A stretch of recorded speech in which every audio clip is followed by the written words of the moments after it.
ଚୀନରେ ପ୍ରବଳ ବର୍ଷା ଜନିତ ବନ୍ୟା ଓ ମାଟି ଅତଡ଼ା ଧସି 30 ଜଣଙ୍କର ମୃତ୍ୟୁ। ଉତ୍ତର ପୂର୍ବ ବେଜିଂର ପାର୍ବତ୍ୟାଞ୍ଚଳ ମ୍ୟୁନରେ ବର୍ଷା ଲାଗି ରହିଥିବା ବେଳେ ତଳିଆ ଅଞ୍ଚଳର 136ଟି ଗ୍ରାମ ଜଳମଗ୍ନ ହୋଇପଡ଼ିଛି।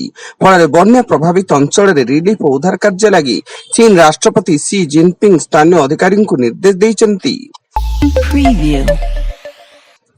ଅଷ୍ଟ୍ରେଲିଆ ସରକାର ଦେଶର 16 ବର୍ଷରୁ କମ୍ ବୟସର ପିଲାଙ୍କୁ ୟୁଟ୍ୟୁବ ଚ୍ୟାନେଲ ଖୋଲିବାକୁ ବାରଣ କରିଛନ୍ତି। ଆସନ୍ତା ଡିସେମ୍ବରରୁ ଏହି କଟକଣା ଲାଗୁ ହେବ। ପୂର୍ବରୁ ଏହି କଟକଣା ଅନ୍ୟାନ୍ୟ ସୋସିଆଲ ମିଡିଆ ଆକାଉଣ୍ଟରେ ଲାଗୁ ହୋଇସାରିଛି। ସେଠାକାର କର୍ତ୍ତୃପକ୍ଷ କହିଛନ୍ତି ଯେ ୟୁଟ୍ୟୁବ ଏକ ଭିଡିଓ ପ୍ଲାଟଫର୍ମ ହୋଇଥିବାରୁ ପିଲାମାନେ ଅନେକ ସମୟରେ ବିପଜ୍ଜନକ ବିଷୟବସ୍ତୁ ସଂସ୍ପର୍ଶରେ ଆସୁଛନ୍ତି। Preview.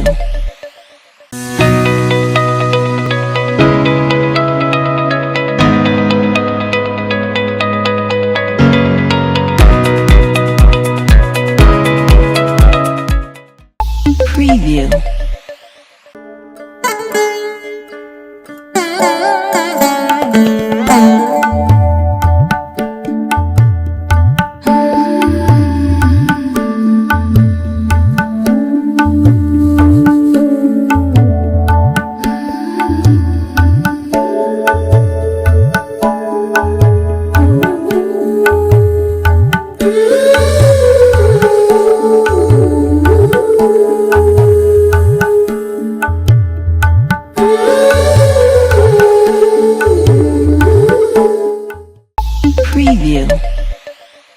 ଆସନ୍ତା 24 ଘଣ୍ଟା ମଧ୍ୟରେ ଉତ୍ତର ଓଡ଼ିଶାର ମୟୂରଭଞ୍ଜ, କେନ୍ଦୁଝର ଏବଂ ସୁନ୍ଦରଗଡ଼ ଜିଲ୍ଲାକୁ ପ୍ରବଳ ବର୍ଷା ହେବା ନେଇ ପାଣିପାଗ କେନ୍ଦ୍ର ପକ୍ଷରୁ ୟେଲୋ ୱାର୍ଣ୍ଣିଂ ଜାରି କରାଯାଇଛି ଏବଂ ବାଲେଶ୍ୱର, ଭଦ୍ରକ, ଯାଜପୁର, କେନ୍ଦ୍ରାପଡ଼ା, କଟକ, ଜଗତସିଂହପୁର, ଝାରସୁଗୁଡ଼ା, ବରଗଡ଼, ସମ୍ବଲପୁର, ଦେବଗଡ଼, ଅନୁଗୁଳ, ଢେଙ୍କାନାଳ, ପୁରୀ, ଖୋର୍ଦ୍ଧା, ନୟାଗଡ଼, ଗଞ୍ଜାମ ଏବଂ ଗଜପତି ଜିଲ୍ଲାକୁ ବିଜୁଳି ଘଡ଼ଘଡ଼ି ସହ ବର୍ଷା ହେବା ନେଇ ସତର୍କ ସୂଚନା ଜାରି କରାଯାଇଛି।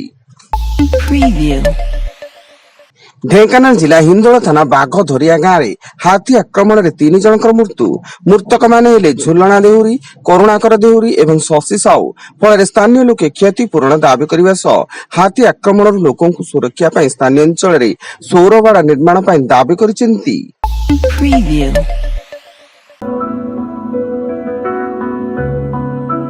Audio Jungle.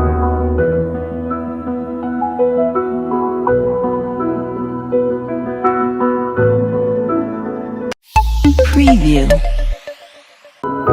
Audio Jungle.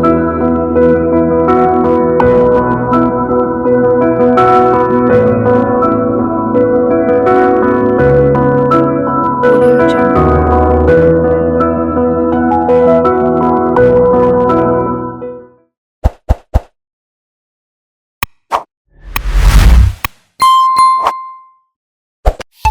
Preview. Rourkela Bandhamunda ରେଳ ସେକ୍ସନ ଅଧୀନ କିବିବୁରୁ କର୍ମପଦା ରେଳ ଧାରଣାରେ ସିପିଆଇ ମାଓବାଦୀ ସଂଗଠନ ପକ୍ଷରୁ ବ୍ୟାନର ଲଗାଯାଇଛି। ଫଳରେ ସେହି ଟ୍ରାକରେ ଯାଉଥିବା ଏକ ମାଲବାହୀ ଟ୍ରେନର ଲୋକୋ ପାଇଲଟ ଲାଲ ରଙ୍ଗର ବ୍ୟାନରକୁ ଦେଖି ଟ୍ରେନ ଅଟକାଇଥିବା ବେଳେ ଟ୍ରେନ ଚଳାଚଳ ସମ୍ପୂର୍ଣ୍ଣ ବନ୍ଦ କରିଦିଆଯାଇଥିଲା। Preview. ଭଦ୍ରକ ଜିଲ୍ଲା ଗ୍ରାମାଞ୍ଚଳ ଥାନା ଗେଲଟୁଆ ଅଞ୍ଚଳରେ ଏକ ବିଲରୁ ଜଣେ ଯୁବକଙ୍କ କ୍ଷତାକ୍ତ ମୃତଦେହ ଉଦ୍ଧାର। ମୃତ ଯୁବକ ଜଣକ ସ୍ଥାନୀୟ ଗାଁର ସନ୍ତୋଷ ମଲ୍ଲିକ ହୋଇଥିବା ବେଳେ ସେ ବାଇକରେ ତାଙ୍କ ବନ୍ଧୁକ ସହ ଘରୁ ବାହାରିଥିଲେ। ତେଣୁ ସ୍ଥାନୀୟ ଲୋକେ ଏହାକୁ ଏକ ହତ୍ୟାକାଣ୍ଡ ବୋଲି ଅଭିଯୋଗ ଆଣିଛନ୍ତି। Preview.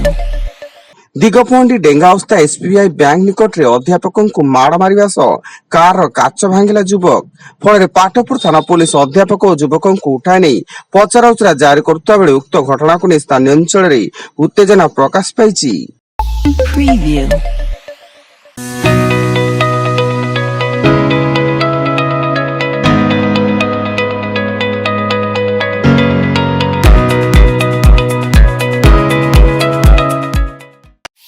Preview.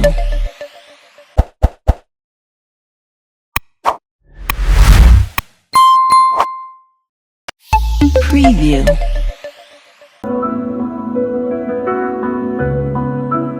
Audio Jungle.